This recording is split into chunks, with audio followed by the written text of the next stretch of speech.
রবিবার দুপুর হঠাৎ করে তুমুল বৃষ্টি।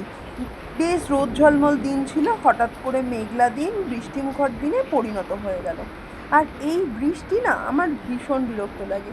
যাই হোক, আমার বরকে একবার নিচে যেতে হয়েছে, আমাদের বাড়ির নিচেই একটা দোকান আছে, তো সেখান থেকে কিছু জিনিস আনার জন্য। তো রাস্তাতে দেখো লোকজন নেই, কারণ বেলাটা অনেকটাই বেজে গেছে। আর আরেকটা জিনিস দেখাই, দেখো আমার উচ্ছে গাছে কতগুলো উচ্ছে দেখিয়েছিলাম সেদিন, আর এই দেখো সব উচ্ছেগুলো হলুদ হয়ে যাচ্ছে, একদম গুড়ি গুড়ি থেকেই হলুদ হয়ে যাচ্ছে, নষ্ট হয়ে যাচ্ছে। দেখো উচ্ছেগুলো জানি না কি হচ্ছে গাছটাতে এবারে, সেরমভাবে উচ্ছে হচ্ছে না, আর যেটুকু ধরছে এই ছোট ছোট হয়ে নষ্ট হয়ে যাচ্ছে। তার মধ্যে এই দুটো উচ্ছেই একদম আস্ত আছে, আর বাকিগুলো সব নষ্ট। কিছু করার নেই। যাই হোক, আর ঘড়ির কাঁটা তো এদিকে বলে দিচ্ছে 12:30 বেজে যাচ্ছে। তো এই সময় একটু চা খেতে মনে হলো, কারণ ব্রেকফাস্টটা তো অনেক আগেই কমপ্লিট হয়েছে, আর চা আমরা বাড়িতে থাকলে অনেকবারই খাই। তো এবার বরের যেহেতু দাঁতের যন্ত্রণা, তার জন্য চা অল টাইম লবঙ্গ দিয়ে দিচ্ছি।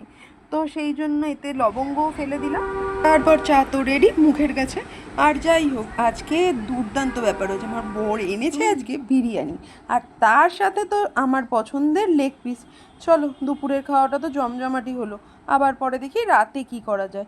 টাটা।